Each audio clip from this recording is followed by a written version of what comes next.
I never imagined that at 62 years old, I would be driving through unfamiliar Atlanta streets at almost 11 at night, my hands trembling against the steering wheel, my heart pounding so hard it felt like it was trying to break out of my chest. 3 hours earlier, everything had still felt normal. 3 hours earlier, I had passed by the corporate high rise where my husband, Richard Rick Dawson, had worked for the past 25 years.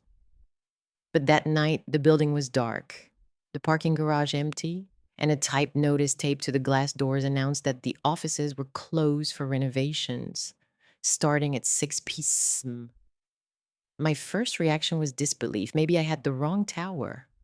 But the polished silver logo for Dawson and Pierce Consulting Group glinted back at me like it was mocking me. I tried to steady my breathing as I dialed Rick's number, forcing my voice to sound casual, like the loving wife I had been for 4 decades.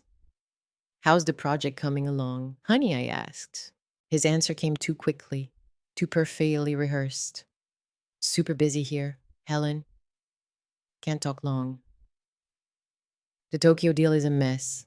Don't wait up for me." And then I heard it. Soft laughter, a woman's voice, a muffled moan, the kind of sound a wife would recognize instantly. For a moment, my stomach lurched so violently I thought I might vomit. But then a colder, sharper part of me, the part I hadn't used in years, snapped awake. My hand moved on its own, opening the GPS family tracking app I insisted we install after Rick had a minor accident last year. His location, a small blinking blue dot, was nowhere near downtown. It was pulsing from an affluent residential neighborhood about 40 minutes away, a neighborhood we had never visited together. Every mile I drove felt like I was peeling back layers of myself. The closer I got, the more I felt exposed raw, fragile, terrified. The neighborhood was stunning. Perfect lawns, restored craftsman homes, warm porch lights glowing like something out of a magazine. The kind of place where families gathered for barbecues, where kids rode bikes without fear, where Christmas lights stayed tasteful and symmetrical. Rick's silver Mercedes-Benz S-Class was parked in front of a deep cobalt blue 2-story house. Hydrangeas in full bloom along the porch railings. A wooden swing swayed gently in the breeze. A light glowed from a second-floor window, shadows shifting behind lace curtains. I stopped 3 houses down and watched. This wasn't the home of any colleague Rick had ever mentioned. It wasn't a hotel where men slipped in and out anonymously. It wasn't an apartment meant for secret rendezvous. It was a home. A mailbox painted with cheerful sunflowers read, "The Miller Family." Before I could fully process that, I saw her. A woman, maybe mid-40s, stepping into the glow of the upstairs window. Her hair was pulled into a messy bun. She wore a soft blue silk robe, the exact same style as the one Rick had given me for our anniversary last year. Mine was burgundy, hers was blue. Seeing it on her was like being stabbed. She looked out onto the street with a quiet, satisfied smile. The kind a woman wears when she feels loved, wanted, chosen. My phone vibrated. A text from Rick. "Leaving the office now, sweetheart. Don't wait up. Grab dinner without me." The boldness of the lie almost made me laugh. Almost. It was 11:43 p.m. How many nights had I eaten dinner alone? How many excuses had I accepted? How many times had I convinced myself that hard work, exhaustion, and age had changed him? Then a boy 10, maybe 11, appeared beside the woman. Dark, wavy hair, a familiar tilt of the head, a half grin I had seen countless times on holidays, in family photos, in the mirror of my own children's faces. The boy looked exactly like Rick. The woman wrapped her arm around him, and together they disappeared deeper into the house, into their routine, their comfort, their life. With my husband, I must have cried myself to sleep in the car. Because when I opened my eyes, the sun was rising. It was 5:47 a.m. The blue house looked calm, serene, exactly as it had the night before. Rick's Mercedes was gone. I drove home on autopilot, arriving just as Rick walked through our front door. He was holding a box of Boston cream donuts, my favorite. He kissed my cheek, humming the same tune he always hummed when he was in a good mood. Morning, sweetheart, all-nighter, brutal, but I brought you something. His performance flawless, Oscar-worthy, masterful. If I hadn't seen what I saw, I might have believed him. Why don't you shower? I said evenly. I'll make coffee. As soon as he disappeared down the hall, I opened his briefcase. I had never snooped before. I used to think trust was sacred. Now I flipped through papers with quick, practice precision, contracts, pens, tablet, all normal. Then I found it, a second phone, hidden in a side compartment. Missed calls from home, a text from someone named Tyler Daddy. Don't forget my game Saturday. Mommy said you promised. Love you. Another mommy. Another daddy. Another life. My hands didn't shake. Not anymore. Something inside me had already shifted. I put everything back exactly as I found it.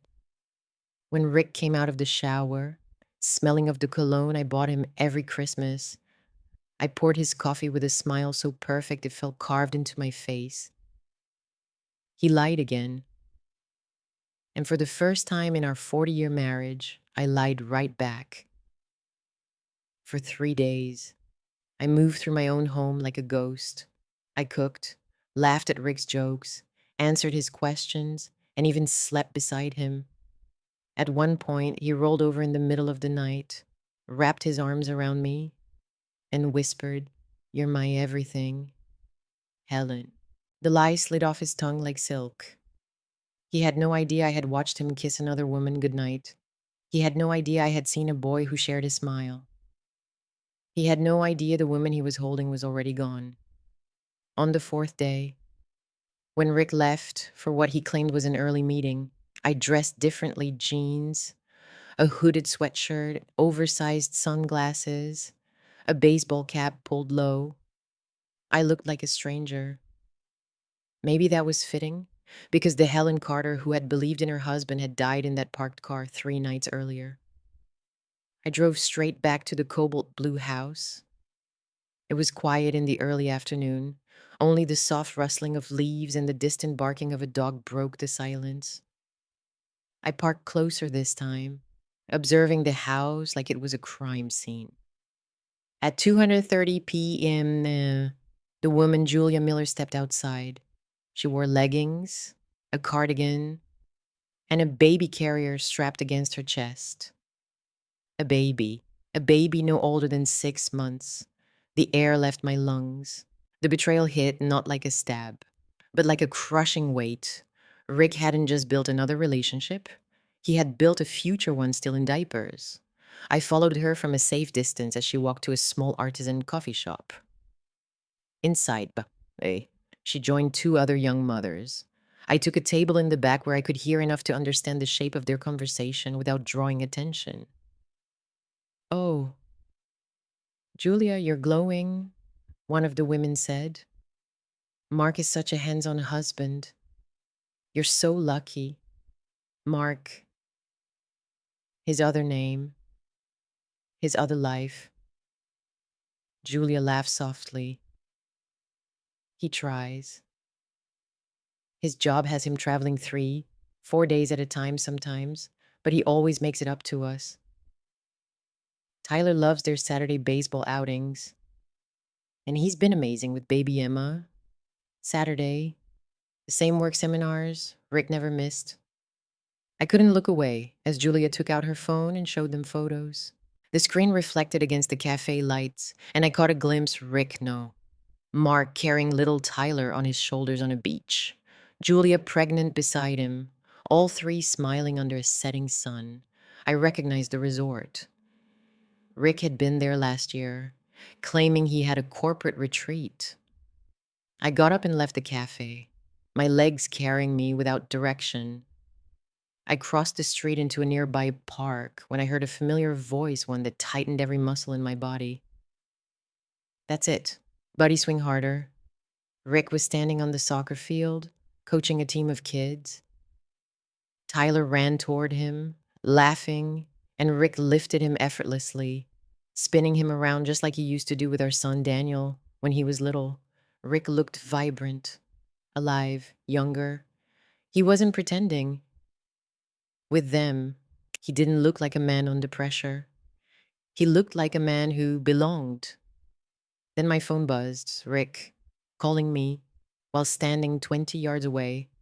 Hey, sweetheart, he said, but when I answered, wrapping up my meeting sooner than expected.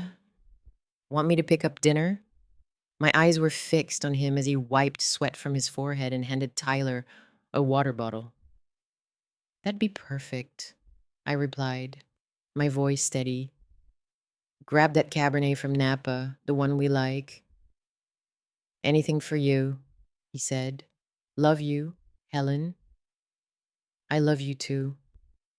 The lie tasted like dust. That night, as he slept beside me, I locked myself in the bathroom and stared into the mirror. My reflection looked foreign. A 62-year-old woman whose entire life had been built around a man she no longer recognized. The memories that surfaced were cruel. The scholarship to Paris I had given up because Rick convinced me family mattered more than art. The promises he made about growing old together.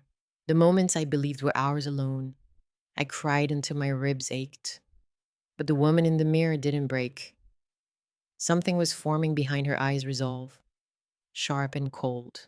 The next morning, I went into the attic. Among boxes of Christmas decorations and old photo albums, I found a dusty crate containing my old art supplies.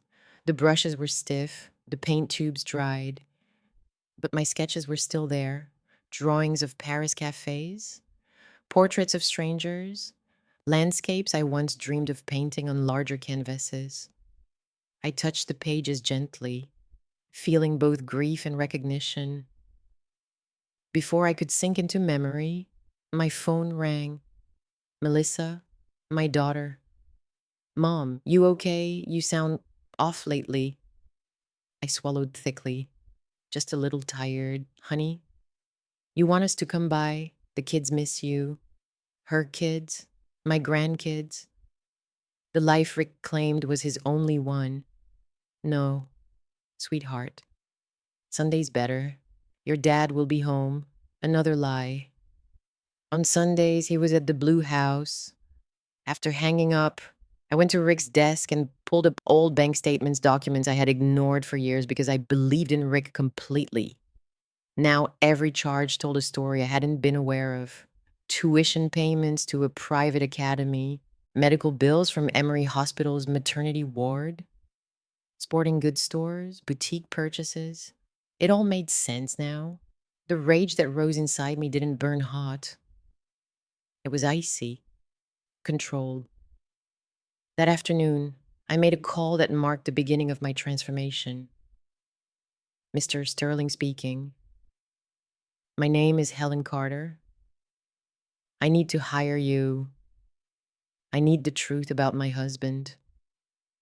There was a pause before he spoke again, his voice steady and knowing.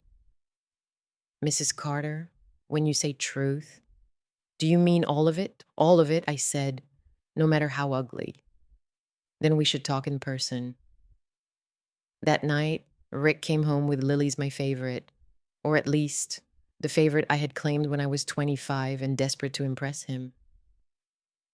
We ate dinner together. We laughed at the appropriate times.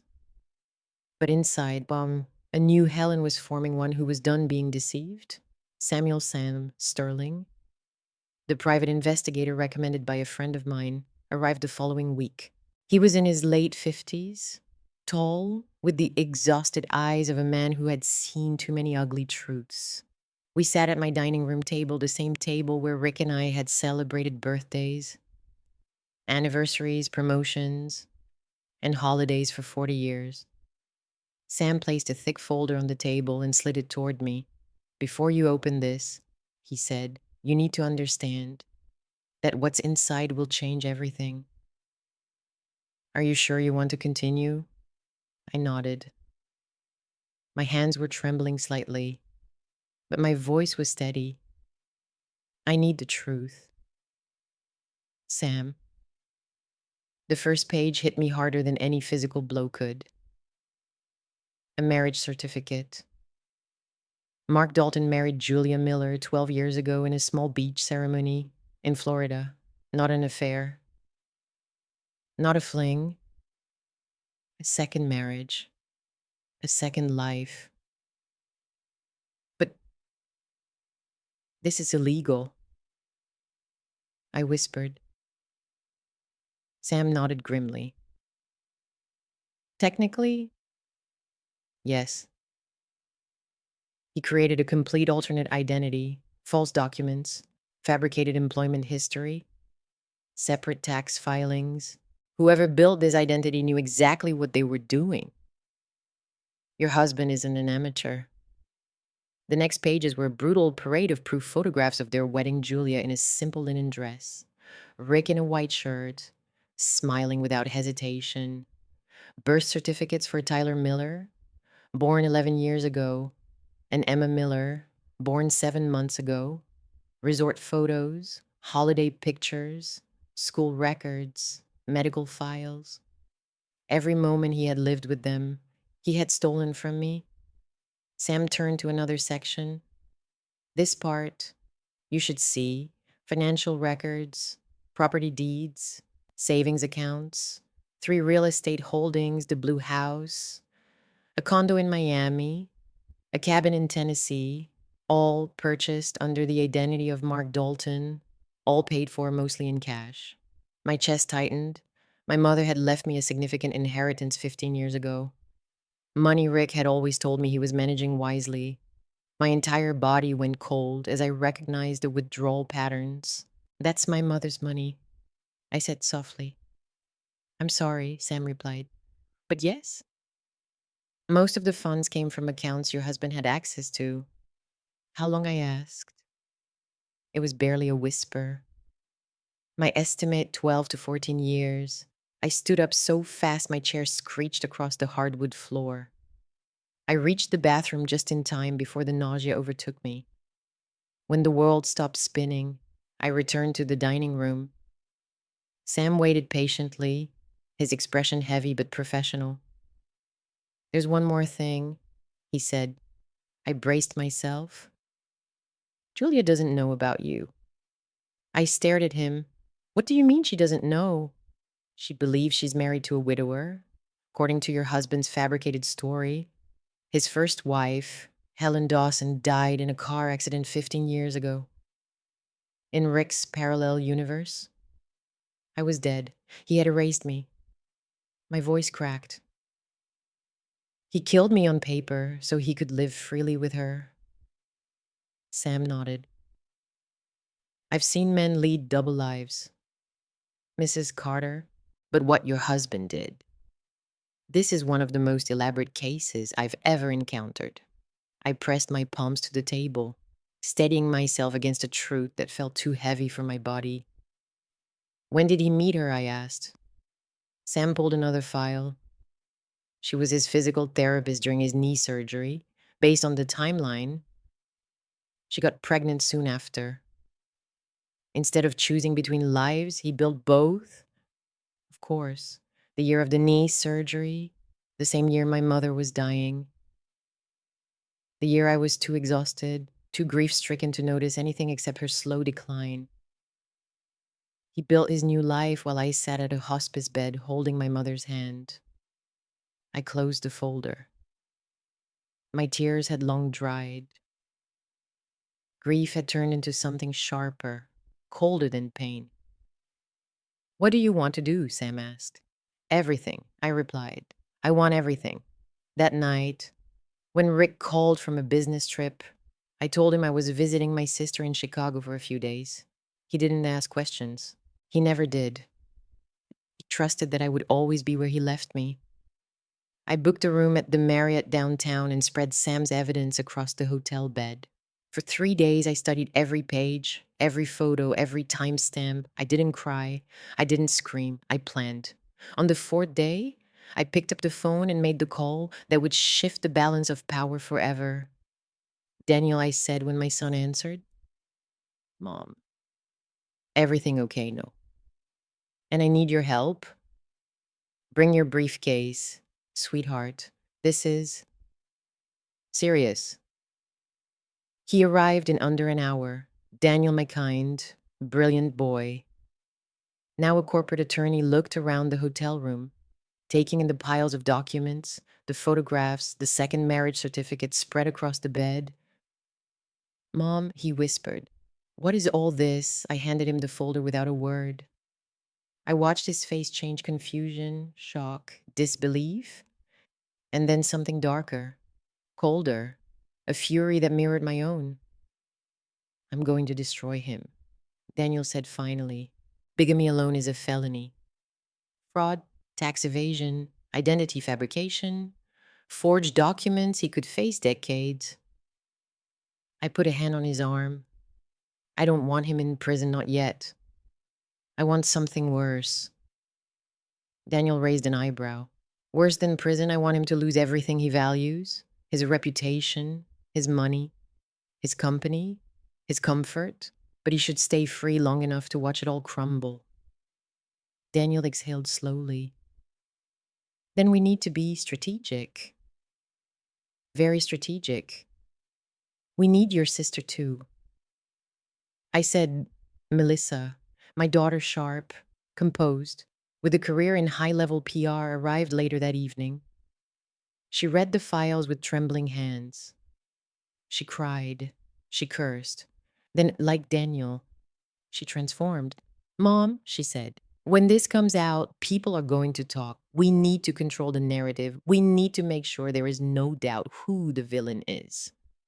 I nodded. We'll expose the truth on our terms. But to carry out a plan this big, I needed one more ally, someone who could access documents Rick had hidden from everyone. Rick's sister, Margaret Maggie Dawson. She listened in stunned silence over the phone. Then she said, I always knew something wasn't right. He mixed up stories, had strange excuses. Helen, what do you need from me? Access to your mother's safe deposit box. I think Rick hid something there.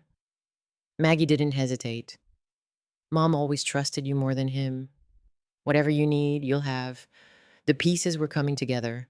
The plan was forming quietly, meticulously, ruthlessly. A lifetime of lies was about to meet a woman who had finally opened her eyes. Over the next several weeks, the plan grew into something sharp, deliberate, and nearly surgical. Daniel handled the legal angles, identifying every avenue where Rick, under either of his identities, had violated state and federal laws: fraud, bias, bigamy, document forgery, tax evasion, dual income concealment, misappropriation of marital assets. Melissa handled the media strategy, building a quiet storm by planting subtle questions in online forums and local business groups. Nothing accusatory, just whispers. Who is Mark Dalton? Why does he look so much like Richard Dawson? Anybody know why Dawson and Pierce keeps losing senior partners lately? Small sparks, harmless enough on their own, but Melissa understood human curiosity. She knew exactly how to feed it. Meanwhile, Sam Sterling continued digging. Every week, he returned with another stack of evidence. And then the second investigator, a forensic accountant named Robert Hayes, found what he called the golden grenade: a Cayman account with $5 million owes, funds siphoned slowly over the years from joint investments, hidden income, and the inheritance my mother left me. Legally, Robert said, this belongs to you. But retrieving it would require perfect timing. Everything needed to be frozen at once, without giving Rick even a moment to react. The final piece came from Maggie. She called one morning, her voice shaking. Helen, We found something. Our some mother's safe deposit box. Maggie handed me an envelope yellowed with age. Inside were documents, real documents of her father's will. The genuine version, the one Rick had forged more than a decade earlier. In the real will, everything was left to the grandchildren, with me named as trustee.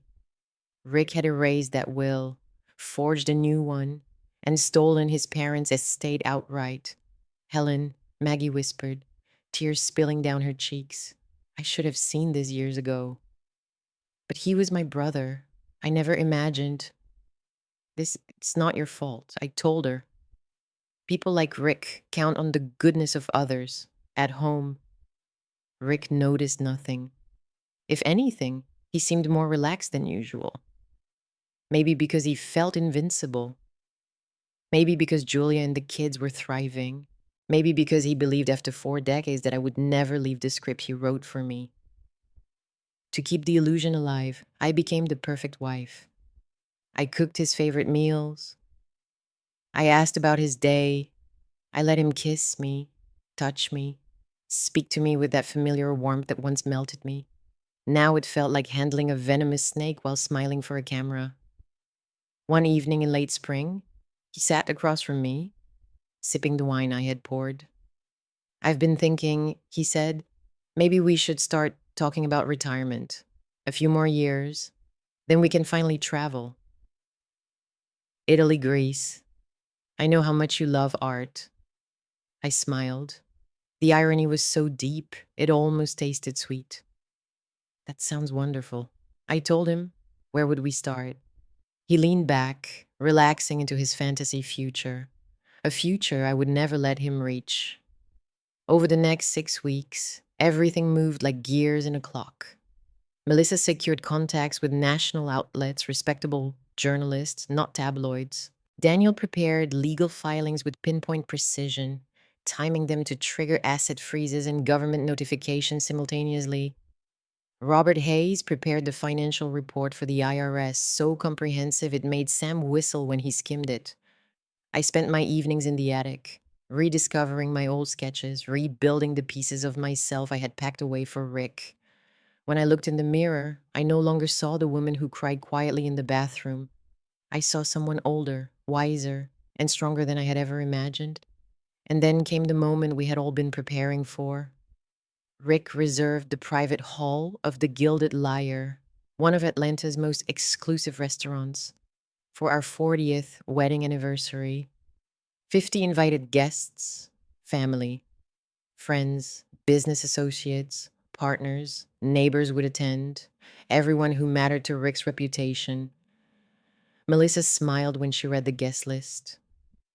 Perfect. Absolutely perfect. Daniel nodded. Mom, when this hits, he'll never recover. I spent the entire week preparing, not for him, but for me. I bought a deep red dress that fit my body like confidence itself. A dress Rick would have once claimed was too much for my age. I had my hair styled in a soft updo. I wore the diamond necklace my mother left me, the one Rick never knew I had retrieved from the deposit box. My makeup was bold red lipstick, smoky eyes, well, not the makeup of a submissive wife, the makeup of a woman about to start a war. On the night of the anniversary, Rick stood proudly beside me, greeting guests, shaking hands, laughing loudly, telling stories. His navy blue tailored suit was flawless. He looked like the successful, faithful husband everyone admired. You are absolutely stunning, he whispered in my ear as we sat at the head table. Still the most beautiful woman in the room? I smiled like a woman with a secret, because dinner was extravagant. Champagne flowed, conversation buzzed, the string quartet played Our Love Is Here to Stay. I watched Rick raise his glass, reveling in the attention. His world was perfect, and he believed he was untouchable. At 9:30 p.m., as the final course was served, He tapped his glass. Ladies and gentlemen, he began, tonight, we celebrate 40 years of love, loyalty, and devotion. He glanced at me with a tender smile that might have broken me once. Not anymore. He reached into his pocket and pulled out a velvet box. Helen, he said, his voice thick with emotion, will you renew our vows for another 40 years? The guests erupted in applause. I stood, letting him slip the ring onto my finger. Then I stepped forward, taking the microphone. My turn, I said calmly. The room quieted instantly. I held the microphone lightly, feeling every eye in the room lock onto me. Rick still stood beside me, smiling proudly, believing this was the pinnacle of our marriage, a public celebration of his perfect life.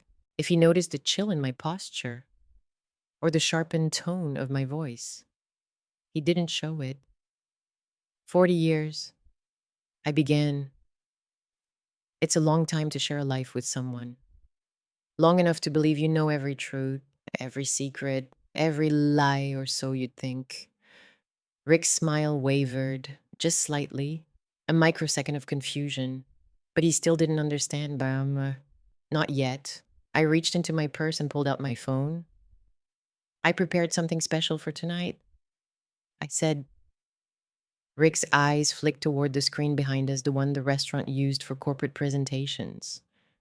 It was currently blank, but Melissa had arranged everything earlier. All we needed was my signal, a ruby anniversary. I continued. Deserves honesty. Absolute crystal-like honesty. I tapped the screen on my phone, the speakers crackled, then filled the room with Rick's voice, clear, unmistakable, damning. Yeah, honey, I'm heading home soon. I told Helen I'm at a conference all weekend. She never suspects a thing. After all these years, she trusts me blindly. It's almost pathetic. Gasps rippled across the room. A champagne flute slipped from someone's hand, shattering against the floor. The quartet froze mid-note. Rick's face drained of color. He reached toward me, panicked. Helen turned that off. We can talk about this privately.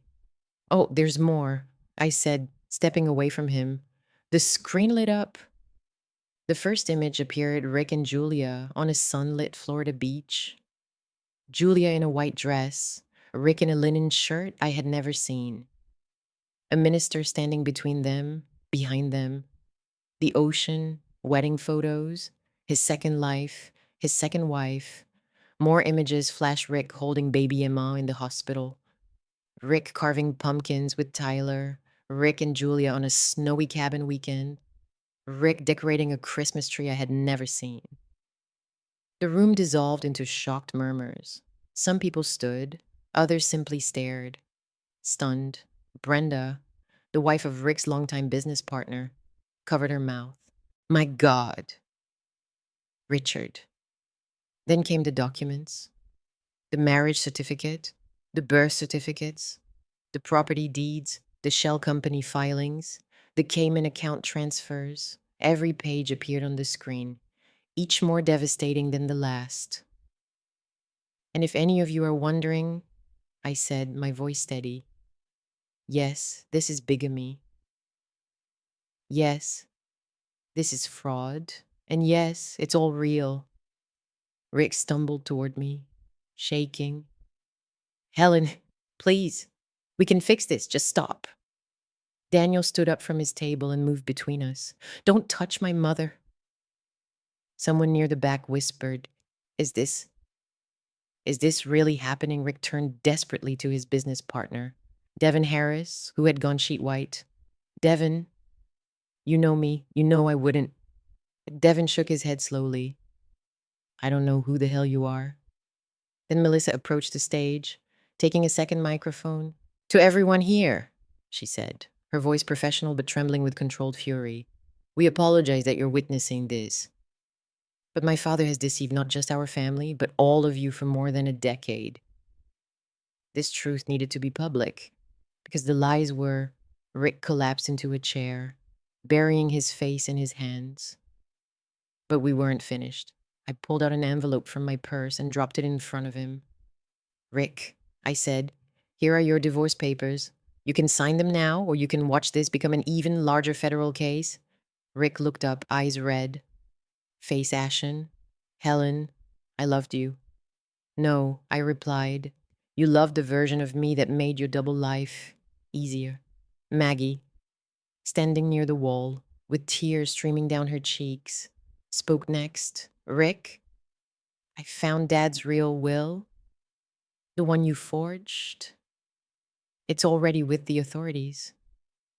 He let out a choked noise, half cry, half gasp. I looked at him one last time. A man who once held my entire world, now reduced to shaking hands and broken lies. Sign, I said. His hand shook violently as he took the pen from Daniel. He signed each page, tears dripping onto the paper. The cameras in the room captured everything, faces, reactions, his signature. When he was done, he whispered, Please, Helen, don't ruin me. I leaned forward slightly. Rick, you ruined yourself? He broke completely then, head bowed, chest shaking. But I walked away. The events that followed moved faster than even Melissa predicted. By morning, the story had hit national news, prominent Atlanta businessmen exposed for double life, bigamy, fraud, lies spanning over a decade. By noon, social media exploded. Memes, hashtags, reaction videos, some brutal, some darkly funny. All of them calling Rick exactly what he was, a man who built his entire life on deception and got caught. At 2 p.m., my lawyer at Daniel's direction gave a press conference. Calm, direct, unshakable. He explained my legal separation, the financial crimes under review, the massive ongoing IRS investigation. By 4 p.m., Dawson and Pierce Consulting Group announced Rick's immediate suspension. We had no knowledge of Mr. Dawson's personal misconduct. Devin said on camera, we are cooperating fully with federal authorities. At 6 p.m., 2 unmarked federal vehicles arrived at Rick's office and seized boxes of documents, computers, and hard drives. By 9 p.m., the jokes online evolved into full-blown internet folklore. The bigamist of the year, the man who had 2 lives and lost both. But as satisfying as it was to watch his empire fall, another call that evening mattered far more. It was Julia. When I answered, her voice was small, trembling, shattered. Is it true? She asked. Everything. Yes, I said softly. Everything. But Mark, he told me you died. He said you'd been gone for years. I know. He lied to both of us. And the kids. Her voice cracked. Tyler adored him. Emma, she won't even remember him. I swallowed. Julia, you and your children are victims. None of this is your fault. A sob broke through her words. I'm going to lose everything. The house, the savings. I don't have a job anymore. He told me to stay home with the kids. Give me your information. I said, my attorney will help you. I'll make sure you and the children are protected. Why, she whispered. After everything he did, because my fight is with Rick. I said, not with you, and certainly not with your children. Julia cried harder, and for the first time since discovering the truth, I felt something close to peace. The next morning, the federal investigation into Rick's finances escalated with a speed that even Daniel hadn't fully anticipated. IRS agents arrived at both our home and the Blue House, knocking on doors with quiet, efficient authority. Boxes of paper records, laptops, USB drives, and even Rick's collection of luxury watches were cataloged and removed. The neighbors watched from behind curtains as the agents carried out evidence, every piece another nail in the coffin Rick had built for himself. Daniel spent 2 days straight coordinating legal filings, freezing accounts, and protecting the assets that rightfully belonged to me. The laws surrounding bigamy in Georgia were clear. A spouse who knowingly enters a second marriage forfeits financial claims in the first. Rick had signed away everything at the anniversary dinner, but the law made the situation airtight. My house, the investment properties, the retirement account, everything moved into my name. Jamal Hayes, the forensic accountant, handed me a cashier's check for 3.7 million retrieved from the Cayman account. The rest, he explained, is tangled in offshore shells. It could take years to reclaim. Years don't scare me, I said. I have time. That afternoon, Maggie knocked on my hotel door. She looked older, 10 years older than when I had last seen her, eyes swollen, shoulder heavy with guilt. Helen, she whispered. I don't even know where to begin. I let her in. She sat on the couch, burying her face in her hands. All those years, all those holidays. He lied to me too. I thought he was having an affair. Maybe. But a whole second family I should have pressed harder when things felt wrong. You trusted your brother. I told her, trust isn't a flaw. She shook her head. Mom warned me, you know. Before she died, she said, Maggie, something about Richard is off. Watch out for Helen. I thought she was being dramatic. No, I said softly. She knew. Maggie exhaled shakily. He's destroyed everything. Helen, his reputation, his career, his family, yours, Julia's, the kids. He did? I said, and now he gets to live with it. Maggie hesitated before asking, have you spoken to him? No, I said, and I don't plan to. 3 weeks after the scandal broke, I received a formal request to testify before the federal grand jury. The courthouse was packed, lawyers, reporters, spectators desperate to witness a real-life unraveling. I walked into the room wearing a simple black suit and minimal makeup. I wasn't there to perform. I was there to tell the truth. For 4 hours, I went through everything, my story. Sam's findings, the documents, the timeline. The jurors sat in stunned silence as I described the way Rick had crafted 2 identities, how he had stolen money, forged legal documents, and lied to everyone who had ever trusted him. The prosecutor, Aaron Mitchell, asked gently Mrs. Carter, at any point during these 12 years did you suspect your husband was living a second life? There were moments, I admitted, odd receipts, strange absences, a look in his eye I couldn't name. But Rick was a master manipulator. Whenever I got close to the truth, he built stories so intricate that I felt guilty for doubting. And what changed that he paused? Denial turned to pain. Pain turned to clarity. And clarity turned to determination. The jury delivered a unanimous indictment: bigamy, tax fraud, identity forgery, conspiracy to commit fraud. Rick was arrested at the extended stay motel where he'd been living since Julia kicked him out. His mugshot spread across national news eyes hollow. Hair disheveled, tie askew. A man who once commanded boardrooms reduced to a broken outline of himself. Months later, as he awaited trial, he called me from the county jail. For a moment, I almost didn't pick up. But curiosity won. His voice was nothing like the confident man I once married. Helen, he rasped, why didn't you talk to me first? Why did you have to ruin me publicly?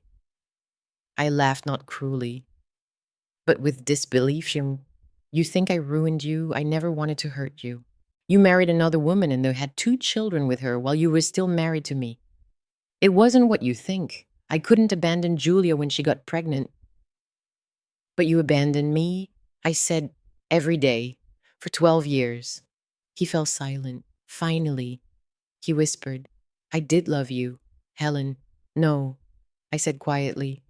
You loved the convenience of me, not me. He broke then, sobbing quietly on the other end. What will happen to Julia? To the kids, they'll be fine. I said, I've made sure they won't suffer financially. You help them. His voice cracked. They're innocent. I said simply, they don't deserve your punishment. Rick made a sound like something between grief and awe. Helen, please, I just want. You don't get to want anything from me anymore. I hung up, and I never heard his voice again. 2 years passed. I bought a new condo overlooking the Atlanta skyline, bright, open, filled with sunlight. I chose the paint colors, the furniture, the art on the walls, my art. Because, yes, I started painting again. I hosted my first exhibition 6 months ago, Portraits of an Invented Life. Self-portraits, symbolic pieces, stories in color. Critics loved it, but more importantly, I loved it. At the gallery opening, a man approached me, mid-60s, warm eyes, a gentle smile. My name is Jonathan Brooks. He said, your work, there's a lot of pain in it, but there's hope too. We had coffee, then dinner, then long walks. He didn't ask for anything. He didn't rush. He didn't fill silence with ego. He simply listened. Last month, Maggie told me Rick had been released early on good behavior. He rents a small one-bedroom on the outskirts of the city, works as a bookkeeper for a place that doesn't run background checks. Julia doesn't allow him to see the children yet. He's lonely. Helen. Maggie said gently, I'm not, I replied, and that was the end of that. Now, as I pack for my trip to Paris, something I should have done 40 years ago, I feel lighter than air. I found an envelope recently, tucked in a box Sam had delivered. A letter from my mother, written shortly before she died. My dearest Helen, if you're reading this, it means you finally saw the truth and chose yourself. Live, sweetheart. Truly live this time. Along with it, documents to a Swiss account she had hidden one Rick never touched. Enough money to help hundreds of women trapped like I once was. I'm establishing a fund in her name. A new beginning. My beginning. The truth is, healing didn't happen all at once. It came slowly, like sunlight inching its way across a dark room. Some mornings, I still woke up reaching for a man who no longer existed. Other mornings, I woke up grateful that he was finally gone. But with every painting, every class I took, every new decision that belonged entirely to me, the past loosened its grip a little more. On the day of my flight to Paris, I stood in my new condo, surrounded by half-filled suitcases, canvases leaning against the walls, and a mug of coffee still steaming on the counter. Everything here felt like mine. The bright windows, the quiet mornings, the choices. A small notification appeared on my phone. Your flight departs in 4 hours. I smiled. For the first time in decades, I wasn't checking to see if Rick needed something, or if dinner plans needed rearranging, or whether I should text him to confirm our schedule. My life no longer revolved around a man who had carved it into halves. There was a gentle knock at the door. When I opened it, Jonathan Brooks stood there with a bouquet of white peonies. Simple, unforced, elegant. Not a grand gesture, just a thoughtful one. You ready for Paris? He asked with a warm grin. As ready as I've ever been. I said, taking the flowers. I booked a reservation for us when you get back. He told me. I know you'll be busy painting and exploring, but I'd like to hear about it all when you return. I appreciated the way he phrased it, not demanding, not assuming, just offering. That's something I wasn't used to. I'd like that. I said. He squeezed my hand gently. Go get your life back. Helen. His words were kind, not romantic, encouraging, not possessive, and they settled into me like a promise I was making to myself. After he left, I sat by the window with my suitcase open and pulled out my old diary, the one I kept when I was 19. The pages were delicate, yellowed at the edges, filled with sketches and scribbled dreams. Dear future Helen, I hope you make it to Paris someday. I traced the ink softly. A lifetime had gone by, but the girl who wrote those words wasn't lost. She was just waiting beneath layers of sacrifice, exhaustion, and devotion to a man who never deserved her. I closed the diary and placed it carefully in my carry-on. That afternoon, I visited the house where I had grown up, now owned by a young couple who recognized me immediately from the news. They welcomed me inside with compassion rather than curiosity. I told them I was looking for something buried long ago. We walked to the old oak tree behind the house, the one my mother and I called the wishing tree when I was little. I knelt by the roots and dug where the soil looked just a little disturbed beneath the moss. There, tucked in a small tin box, was exactly what my mother's letter had promised: a key to a vault in Geneva, along with handwritten instructions only she and I would have understood. My mother had protected me even in death. She had given me freedom I didn't know I would one day need. And she did it quietly, her own version of revenge in silence. I pressed the cool metal key to my chest and whispered, "Thank you, Mom." That evening, after returning home, I packed the box into my suitcase and zipped it shut. When I reached the airport, I checked in, passed security, and made my way toward the gate. Travelers rushed around me, families wrangling toddlers, college students with backpacks, couples arguing softly over boarding passes, life happening in every direction. For a moment, I stood still in the middle of the busy terminal. I thought of the 40 years I had spent building a story that wasn't mine, of the dinners eaten alone, of the cold lies whispered beneath a warm smile, of the woman I had become to keep the peace.